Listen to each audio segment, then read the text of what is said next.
Eshima, votre magazine qui bat au rythme de l'actualité.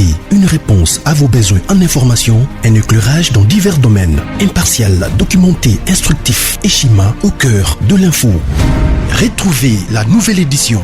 Exclusivité, le professeur Willy Kitobo Samsoni maîtrise le secteur des mines et gagne le pari de la mobilisation des recettes publiques. Désormais membre de Cobalt Action Partnership, le ministère congolais des Mines a abattu un grand travail dans sa sphère. Contrôle régulier de l'application effective du nouveau code minier, loi sur la sous-traitance et paiement de la rétrocession due aux entités territoriales décentralisées, ouverture et attractivité du secteur des mines aux investisseurs, relance des entreprises du portefeuille de l'État, le ministre Willy Kitobo assure le suivi et contrôle technique des activités minières sur toute l'étendue de la RDC. Focus, augmentation de 66% des recettes, le directeur général des impôts Barnabé Mwakadi Mwamba, en technicien avéré, impulse les performances de la DGI. Dossier Eshima 2021, année de tous les enjeux. Nation, Hubert Mihimi Mouawa, directeur général de la Sona Hydroc, présente ses vœux de nouvel an au président de la République. SU, la rétrospective 2019-2020 du ministre Thomas Louaka, un mandat placé sous le thème du redressement du système éducatif du supérieur. Agence de prévention et de lutte contre la corruption, un casting à refaire. Économie, Eshima Magazine revient sur l'e-commerce générationnel en RDC. Retrouvez l'intégralité du magazine Eshima dans les kiosques. Eshima Magazine, un nouveau standard d'information. IDPS viva. Ok. Là, on a vivacité. Il faut vous abattre un mouvement. Dis, il y a la caméra. Allons la caméra. Vous allez couper sa information selon actualité. Mais ça crache besoin qu'on a bien.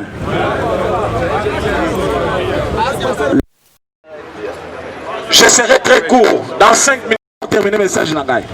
Mais ce petit amateur, pour vous offrir les choses. Vous allez. Maintenant, nous avons un retour. Les appuis, hein?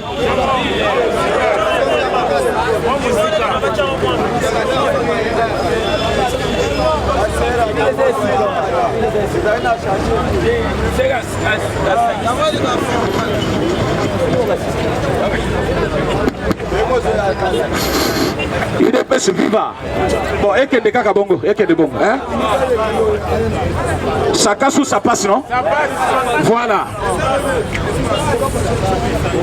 Ok. Nous avons assisté à une scène horrible hier. Bande Kognonso, Oyo Bazali, Batenor, FCC, ils ont fait un déplacement.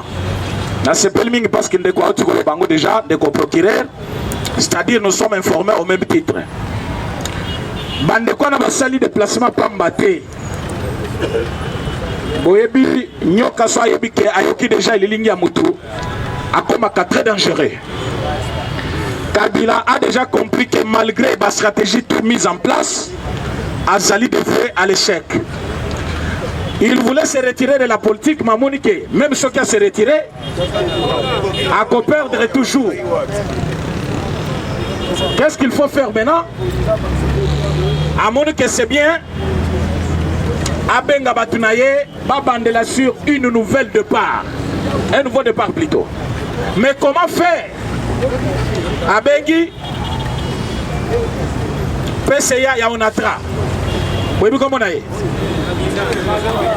José Makila Abengi ministre de la Défense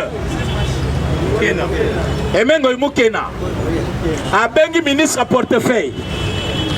Vous voyez comment on a eu Abengi Sitambwe Mwamba. Donc Kabila n'a pas appelé n'importe qui. Abengi ministre de la Défense parce qu'il y a Yébike.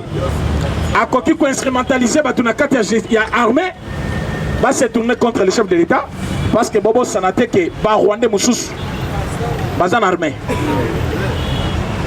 Abengi Sitambo Mwamba. Pour y que comme l'Assemblée, ils ont déjà perdu la main, il faut que côté Kuna, bameka kochama moto na niveau ya baloi ou que la voter dans l'Assemblée nationale. Or abosani que déjà 78 signatures et Zakuna. Et là, on a bazali cause là, va certifier document ya signature, va déposer yango tambomamba akokende ndenge mokona mabund. Mais tant qu'on bengi tambomamba a boudé pour la première fois depuis que bazana camp politique na bango. Lelo jeudi, il fallait réunir banda na 10 h.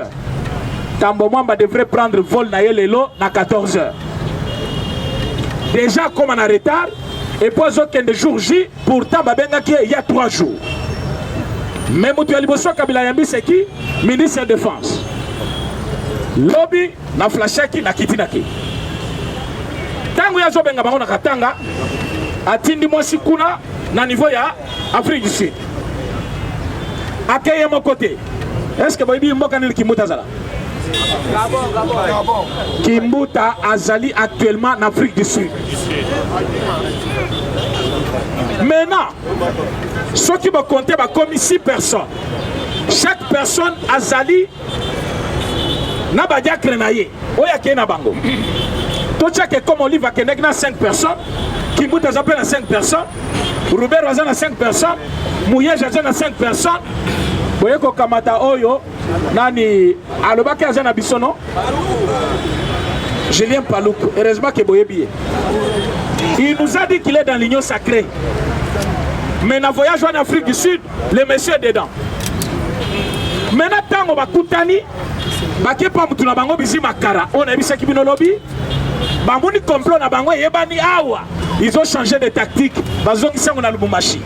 Donc, au moment où je vous parle, Lélo, Bazan a réunion moko stratégique. Selon les informations à notre disposition, ordre du jour Nabango, comment bouleverser l'union sacrée. Or, Bazali 140, on va signer pétition contre bureau d'âge. Mais il n'y a pas de procédure sans loi. Pour entamer une procédure dans le cadre de l'Assemblée nationale, il faut avoir un soubassement, c'est une loi.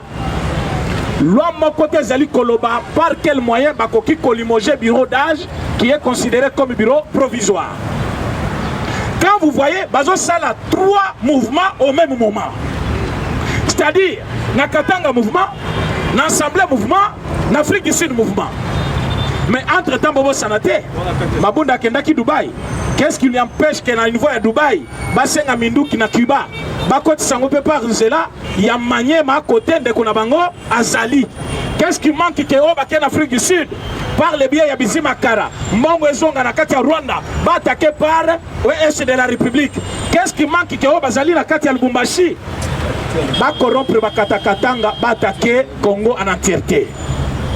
Alors nous avons sonné ce qu'on appelle sonnette d'alarme. Bato bayo kaka bayoki, bameki komene banquette na bango. Awa tozali kolobana bino parce que quand je viens souvent vous parler, na lukakana vérifier mingi tina suka pona yeba avant d'informer bino po e ko bimanenge mususu te. Bazali na kati ya koluka. Parfois to comme la semaine prochaine te. Makambo ya autorité morale na Congo abu. Yeah. Oyo bayoki basani ni batinda kabatu na bango awa bayebela que monsieur Kabila c'est fini pour lui. Message autozoloba moi oyo pona ye et koloba malisusu sur le mois de février. Je sais pourquoi je vous l'ai dit. Ndeko Kabila oyo batutu ba komisi lelo les grands stratèges bayeba ke azaki na problème pas seulement na biso. Bazo qui problème pour la communauté internationale. Maintenant, poste Oyoye, Alinga qui a boyé dans le Sénat, il a accepté cela par contrainte. Mais au lieu de s'humilier, être au Sénat, il a voulu tenter de réplique contre le chef de l'État. Maintenant, ça lui a coûté dehors. Pourquoi? Parce que dehors, le chef de l'État avait mis déjà une barrière. Dans le pays, nous sommes au monde. Maintenant, ça lui a donné plus de travail à qui qu'on travaillait pour que maintenant, c'est bité. Bon, il y a quelque chose que préparé contre le Premier ministre là-bas.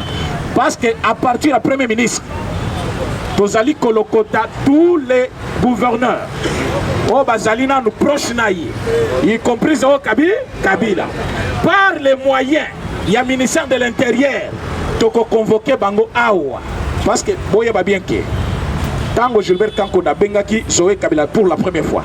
A Bengi Mouyej, a Bengi Kiaboula, a Pesaki Bango ce qu'on appelle mise en garde. Moutouaza na mise en garde, dernier tour, Azakal Souna Blamté. Malamoko Bazo Sanene, Bazo Kambaye. Maintenant, Mouyej connaissant que IGF a déjà prêt à contrôler compte naïe, appliquer crise. Va transporter au Afrique du Sud.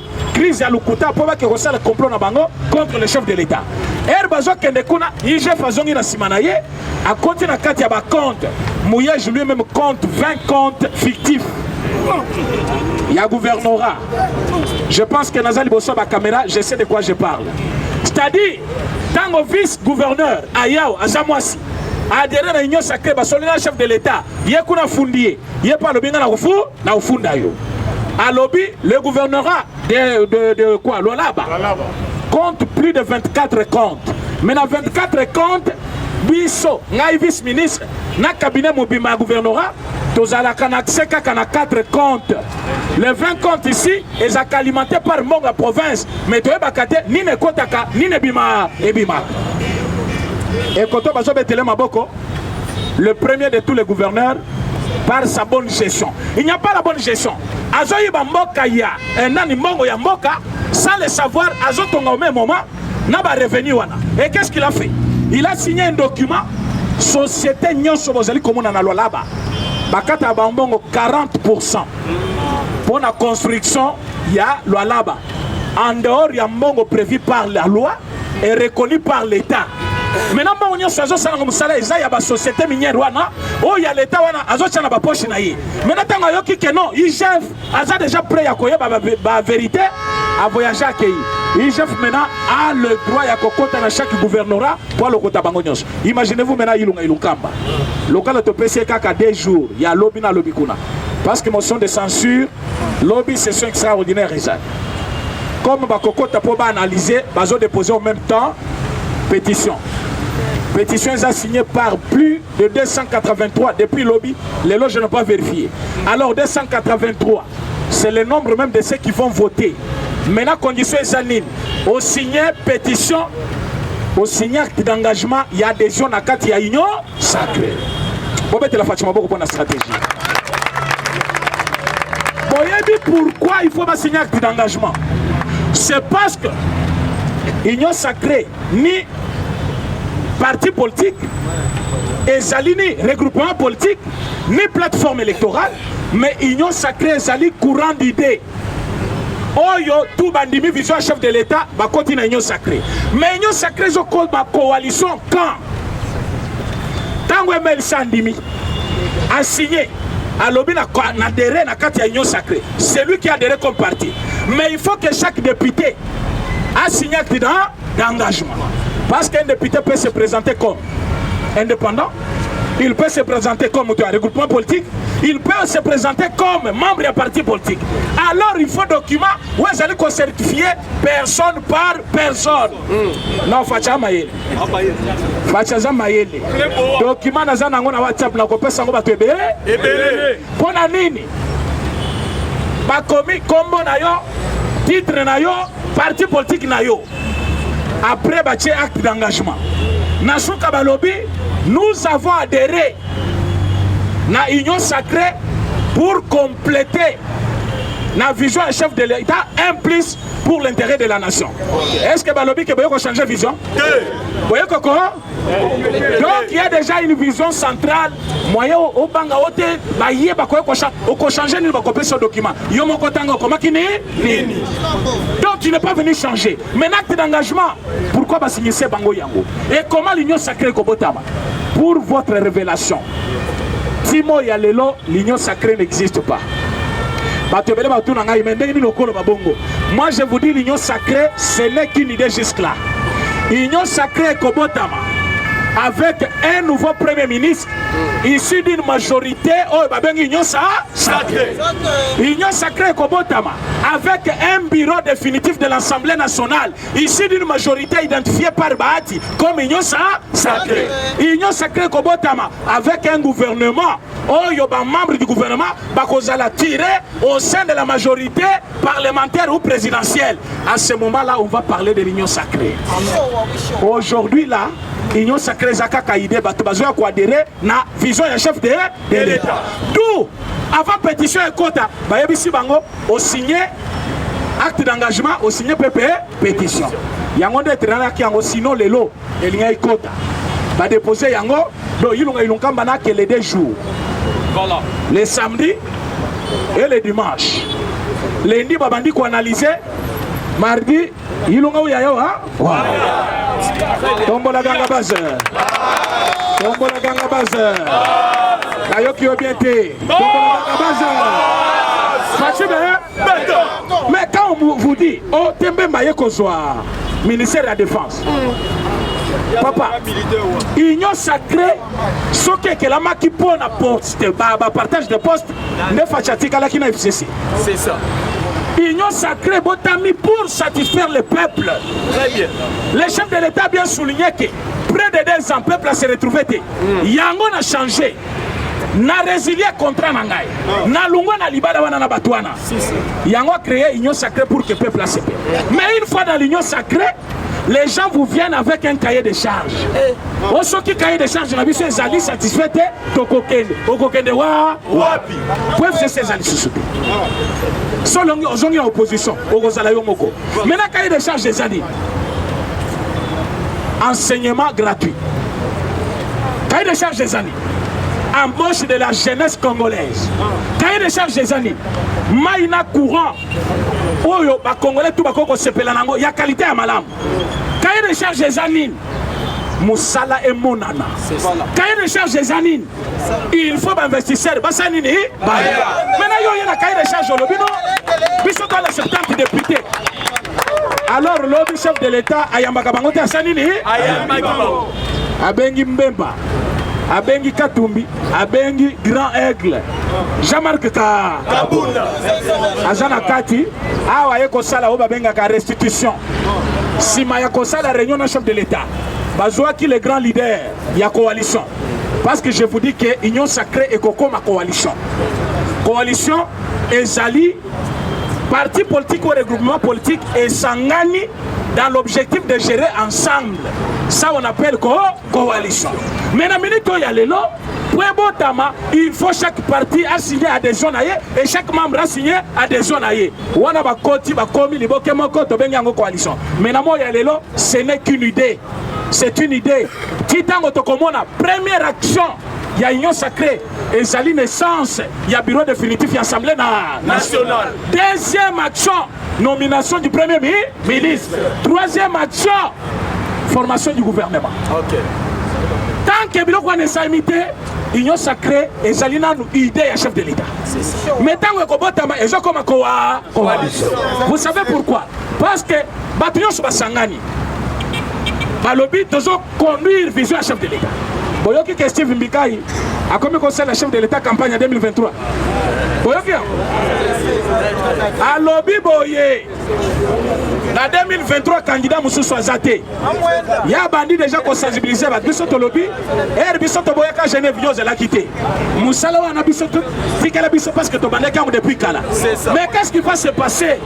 Ba flatteur Baye Belé. Est-ce que Boyebi que même c'est un flatteur? Est-ce que Boyebi parle que c'est un flatteur? Est-ce que Boyebi que Ngoka Kassange c'est un flatteur? Boyebi Sakangoi, vous l'avez regardé Jakalou quoi? À mon avis, on dirait tout ça n'a pas géré. Les longs yaye, il parle au sang Chilouba. Non, non, non, non, monsieur. Il y a pas que Chilouba Zoloba. Batebele Bazoloba, on a Kishasa. Mais Batikala Kolinga, président chef de l'État. C'est ça. Caméra le Bachilouba. Quand Caméra parle de Chilouba, au Kanisa, où tu n'as pas le c'est ça. Mais ce que tout n'y est bien, est-ce qu'on l'a fait? À couper sur 20 phrases. Mais il a posé question. Non, vous savez, Fatih, avec moi. Vous savez quand on était à Genève, Vous savez quand nous sommes venus, mais on posait la question, est-ce qu'on y a fait? C'est-à-dire, c'est des réponses d'un menteur. C'est ça. Ceux qui m'ont procès, comment qui m'ont parce qu'ils n'avaient pas de réponse à la question. Et les lois, toi, on a le même système. Oh, bah, il y a qui sont en 2019. Fachazu pouvoir, engouement. Mais est-ce que toi, on a des chefs de l'État? Mais bino batu yase anzete tango ko maki tokende kuna biro mabunda ekweya to saki appelle na banane la base tango bitumbe bimaki kuna o PPRD contre nani IDPS drapeau muso ezalaki maintenant tango zo koma poste yango yo mutu moko atelemi abimi ote omoni biso to saki na chef de l'État ça fait long. Nous avons déjà dit makambo wana cette fois-ci abo bato yo bazali kokamba. Vision un chef de l'État n'a cité partout. C'est ce peuple que vous voyez. Vraiment, vous mettez d'abord Maboko Binomoko parce que vous êtes très intelligent.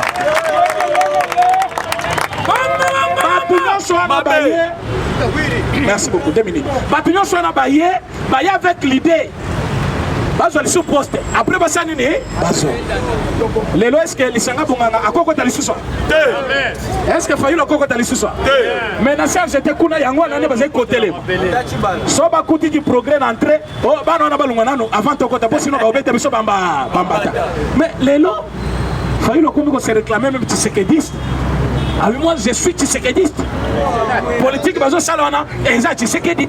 Moi je connais bien Tshisekedi. Fayu yo ibi Tshisekedi depuis temps. On a compris qu'il y a des flatteurs qui viennent pour nous flatter. Mais comme nous ne voulons pas la distraction, ce que je voulais vous demander, comme j'ai terminé mon message, c'est quoi? Boye Baké. C'est pendant la fête que les enfants de Dieu sont tués. C'est ça. Biso tozali na kati ya sengoke majorité yi. Tozali na kati ya sengoke nyo sacré botami. Mais bango ils sont éparpillés partout dans le monde en train de préparer comment nuire na yo sacré. Plus bino bota de sengo, plus bango bazoya. Oko mona boba des hommes sous ba main de boy distraction. C'est ça. Pour que tant bino boza distrait na lubumbashi ba bête. Alors ce n'est pas le moment pour débattre yango. Si possible, ba président de Sobangoye, bazao. Président Moïse Azao, président Yokasson, ba président Nani, procureur, tout le monde est là. Bon peut ça ba information à tout moment, bango pe ba matisa yango, ti eyo kanana conseil supérieur parce que nous avons donné aussi les informations. Boye Baké, groupe Ngomino, ezali Rubera Azarias. Ye awa asengi bisombongo bate ko traiter. Mais groupe na ye na plateau na physique kuna bazobo ma ba congolais abupo portant. Et ce qui yo zao oyoki loka bongo, il faut garder secret. Mais quelqu'un qui m'appelle azamoka ba combattant na ye, oya bimia lobi trop c'est trop. Toko bomana tiwa. Toko mo bomana biso ba congolais, mutazo financer biso, ye moko na batu na bango, bazo batama na bazamba. A retirer bande comme ce soit na baboy, babandi ko landa ye akimi. Alonga na territoire ana akekota na territoire mususu. Il m'appelle au téléphone, moi, ce n'est pas Bengi Mususu, moi qui vous parle. Azo numéro na YouTube, alobi quand je t'appelle là, na yebite so na baluki sima na ngai soki na vous allez sous vivant. Mais après 5 minutes, benga yo ba soki na za vivant. Donc moi je me suis dit, soki na bengi téléphone elle quitter donc babomi, parce que bazo contrôler tina ba téléphone là. Et après 5 minutes, j'attendais on dirait koya yeyesu. Na bengi ayambi alobité merci. Parce que quand on a bengi wana bazo localiser place aux Alpes. Ils sont bien équipés. Alors équipés avec quel moyen? Bazana bazamba ya Congo. Nana yaka ko alimenter ba. Nana pesa ba minduki. Nana futa ka bango. Bazana bateni ya sika. Nana pesa ka bango. Et ils sont ici. Mama Bolamo, Mama ya Roma, azo tambola. Zoka kuna zo financer rébellion. Ouais, tikali na kopesa ngolobi. Abou. Merci.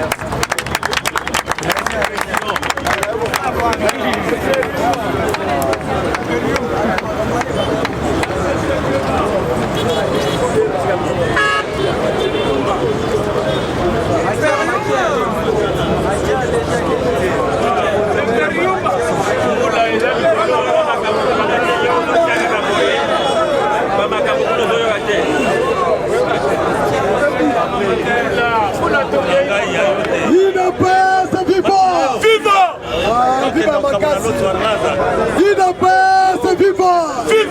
Viva! Viva! Viva! Viva!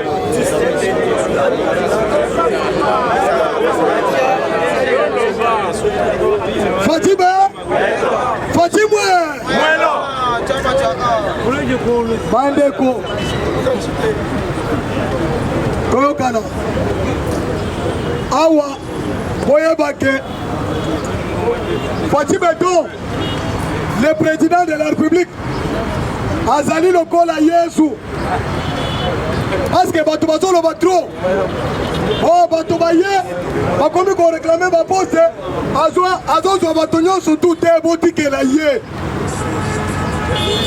Entraîneur soki asomi joueur, ayebi motif pourquoi azo recruter, ayebi ko placer joueur na poste la ye. Eza bo te. Awa Fati Beton a côté qui réunion lobby. Réunion wana ezalaki ya nini? Bakomi que il a réuni les 3 présidents des grands partis politiques de l'Union sacrée. Les 3 grands présidents. Il y a parti de l'Union sacrée, c'est-à-dire MRC, Ensemble et UDPS. Basololi, biso tozalaka ba recherche. Tango tokoti kuna Toyoki selon nos informations ils aboye. Loba te. Fati Beton lobi boye. Ngai nazwaki bino boya ko travailler na vision na ngai. Nalingi intimidation. Très bien. Selon nos informations, il a convaincu Moïse et Jean-Pierre Mbembe et Jean-Marc Kaboundo que le premier ministre ne sera que celui que j'ai nommé le président de l'Assemblée nationale à Kououta, la famille politique Tenga Lazo pour Nanaïmo. Jean-Pierre Eli. Jean-Pierre Eli. Boyoka. Avant de passer une information. Boyoka.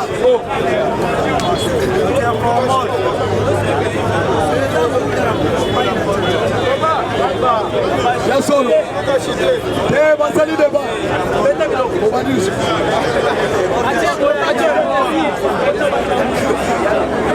Boyoka message. Il n'a pas c'est viva. Il n'a pas c'est viva. Boyoka. Fati Beton.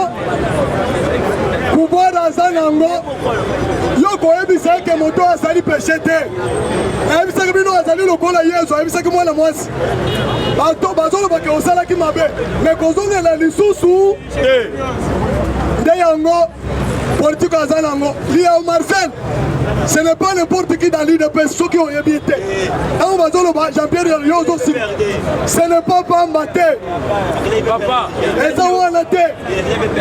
Neyango, et Sengeli Boyeba, Makamoni de Kodeka.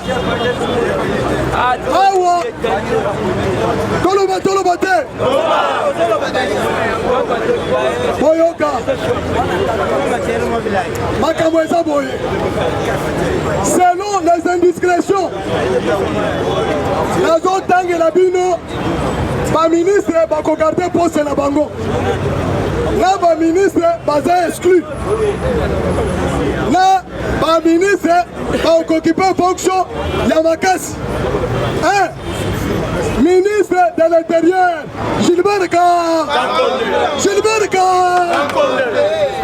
Ako garder ministère là. Ministre des Affaires étrangères. Ako bougete Toumba Marise. Ministre ya budget. Ako changer te. Ako tikala kaka na poste na ye. Ministre Boyoka. Ministre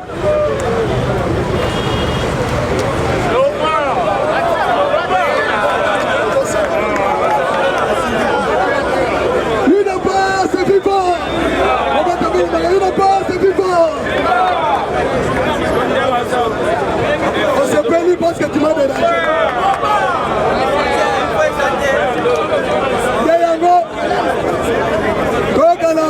Tokana.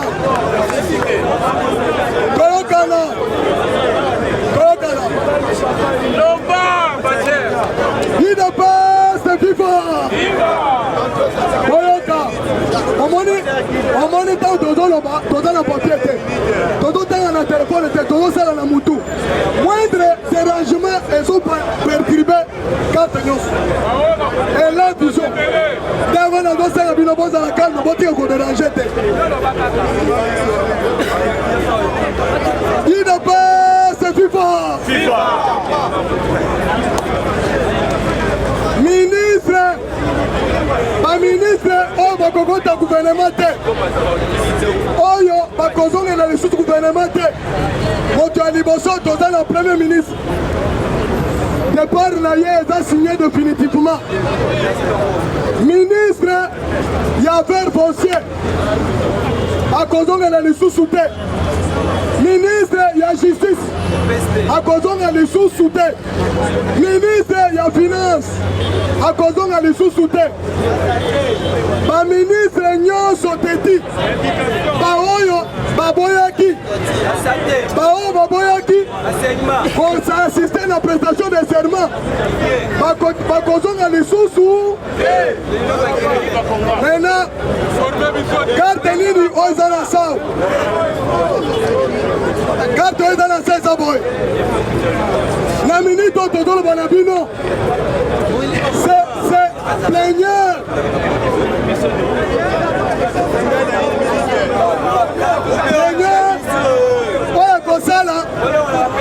oyo kosala analyser pétition ya motion de censure ya ilungamba la réunion de président de conférence de président ekosi lelo mokolo ya lobi masolo ezobanda le président ya bureau d'âge akei kodepose arrêté na cour constitutionnelle pour que avant passer la majorité à Sika esengeli cour constitutionnelle a interprété loi article 101 alinéa 5 il y a règlement d'ordre intérieur de l'Assemblée nationale. Maintenant, qu'est-ce qui va arriver quand les aboyés comme majorité les a déjà identifiés par rapport il y a dépôt, il y a pétition, il y a l'institution, il y a bureau d'âge FCC à Milunguli Bilambaye Moko à la Kisike Azal à 139 députés, ce qui veut dire avec 139 députés quand on a 500 union sacrée article déjà la 361 depuis Moussala et informateur à bout. Viva! Alingina lobela bino boye. Alingina yebisa bino boye. Basana ministre moko boye. Lelo soki ozalaka na ye na quartier o bino boyebi. Moi mpe natanga ekombo na minute oyo eza te.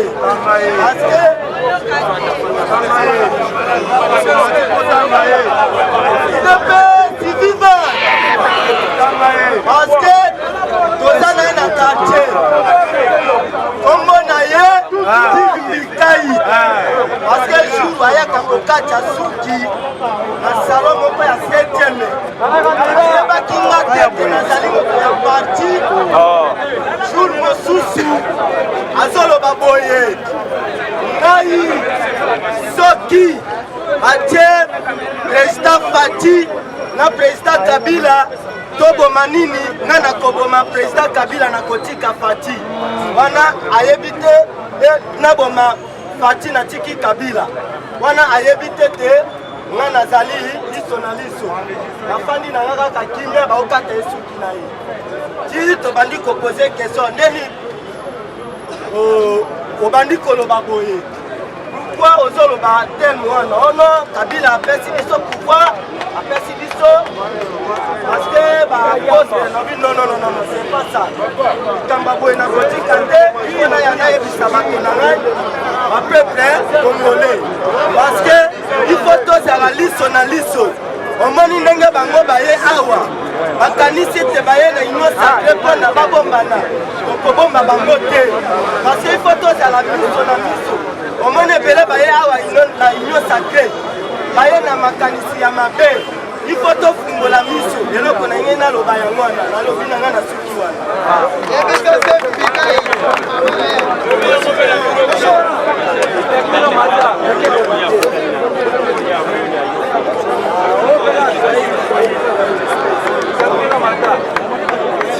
UDPS viva!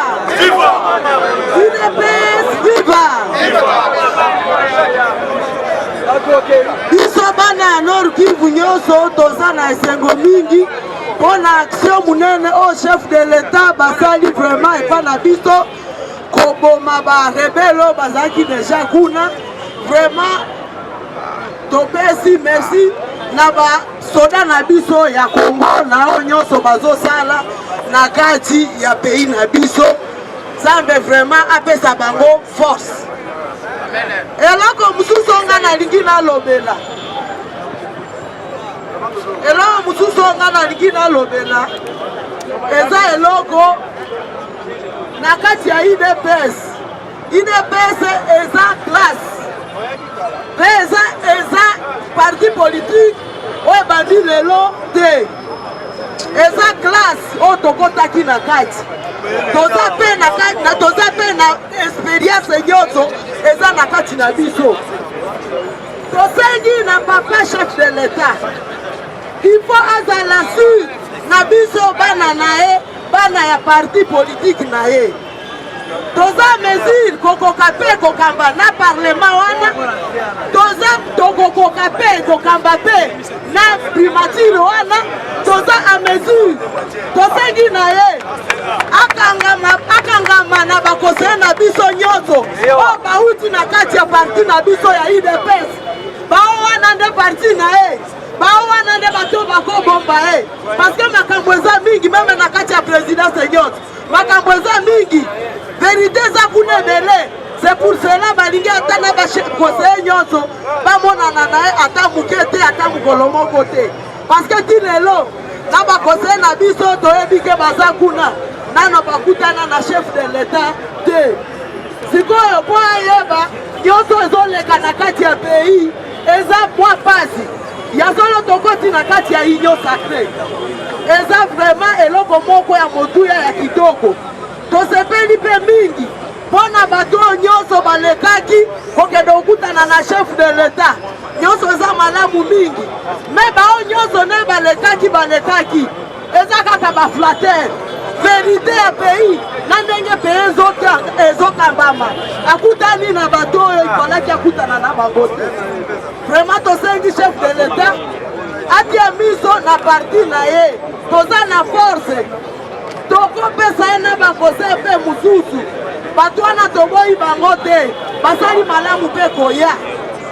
me eloko oyo tosengi na chef de l'État bosana te bamibali wana nyonso baza baprésident baparti politike na bango lelo basali yo premier ministre batunili nde okobanda okanisa bato ya liboso eza parti na yo en même temps ozoprépare candidature na yo bapesi yo assemblée automatiquement kozala na mokolo mosusu bokonyata na makambo nyonso ya chef de l'État botiene bamakambo na bino oyo bosepelisa bino oyo bokoki kosalela en tout cas tosepeli mpe mutu na nani na evo oyo ya koyeba mutu lokola Julien Paluku Ongea na makambo oyo azosala parce que Julien Paluku asali na province ya Nord Kivu au moins 12 ans et demi aza kaka nani gouverneur na ndenge azalaki wana na kati ya gouvernorat biso peuple ya Nord Kivu tokufa ebele na koleka me alobelaka biso te alobaka ata mokolo moko te mpona masakre ya Nord Kivu parce que eza makambo ebandaki otungisa peuple nyonso ya Nord Kivu koma mutu lokola gouverneur mwana na biso alobi aza mwana na biso koma koki kosenga ata démission te parce que province na yo na kati ya baprovince nyonso makinga esopana mingi vraiment tosengi Nzambe tosengi mpe na force na biso ya FRDC basunga biso makambo bakendelaki na Afrique du Sud balonga eloko moko te ezala nini esa se fait peuple ya este esi ekufu ebakufi mingi ede este eza cha de na kati ya baprovince na bino mpona kokende banda kaka bitumba na kati ya este toboyi makambwana este eza moko ya bamboka nyonso oyo anani eza na kati ya republike na biso mpona nini este toujours este kaka nde barebele nyonso kaka babandelaka kuna tokotanaka ya Mbusa Nyamwisi aza awa mais ibada koti mpe na barebele na ye mingi oyo bazalaki na kati ya M23 bango nyonso baza awa opolitike nini oyo bazosalela biso na kati ya nani ya mboka na biso e pourtant bango nyonso bakoti na kati ya union sacré kokota na kati ya union sacré baza en même temps bazorekrute kuna barebele en tout cas naza na mingi mpe ya koloba te parce que nakoti mpe na kati ya mutino nakobanga eloko moko te naza combattant naza mwana ya UDPS nakoki kobanga eloko moko te parce que tobandaki obima na kabila na kati ya bamarshe butembo na biso ezala évêque na biso ya Nord Kivu ye moko mpe aza kaka implike na kati ya mamasakre nyonso ya Nord Kivu parce que na gratuité mpona nini gratuité esimbi place nyonso mais Nord Kivu gratuité eboyi kosimba bana baofuta ba $50 baboyi na motema moko donc évêque ya boyi baekole nyonso popatione katolike baboyi gratuité na motema moko tosengi chef de l'état ameka kotalela bana ya Nord Kivu likambo wana daer banyokwami mpe mingi tonyokwama mingi tozofuta mpe na bataxi tozofuta biloko nyonso biso tozwi mobali oyo eyokeli bamama parceke na Nord Kivu bamama nde batikalaki bato ya mombongo ya koleisa mibali ya kosala biloko nyonso na kati ya bandako tozwi papa oyo alobi gratuité ezala nde nini mutu lokola évêque na bato na ye nyonso ya kabila bakoki kotelemela eloko oyo elingi esalisa bana na biso vraiment tosengi chef de l'état asunga biso mpona oyo nyonso nga na preparaki lelo eza nanu wana parceke bapesi biso mwese minute.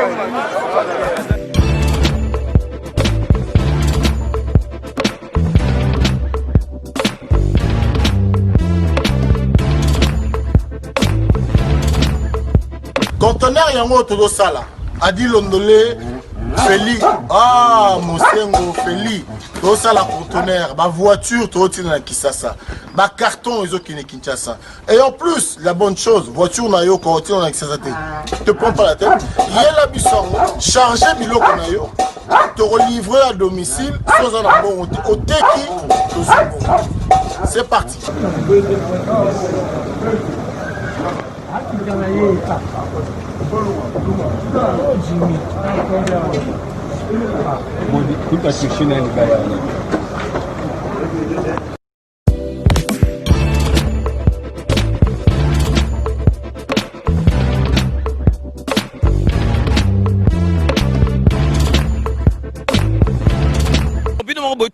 Donc, vous avez vraiment contact, numéro, ils allaient défiler, bengi, fret maritime, Feli Mosengo, donc, ils allaient à la semaine, donc, on a besoin, il y a 30 cartons seulement. Donc, il y a 3 cartons, moi que vous allez au Feli, et qui, kilo, vous allez compter, vraiment, vous avez contact, vraiment, il faut consommer congolais, ceux qui congolais, ça les locaux, aider, tout le monde, chinois, vraiment, ils allaient, ma lame ou mingi.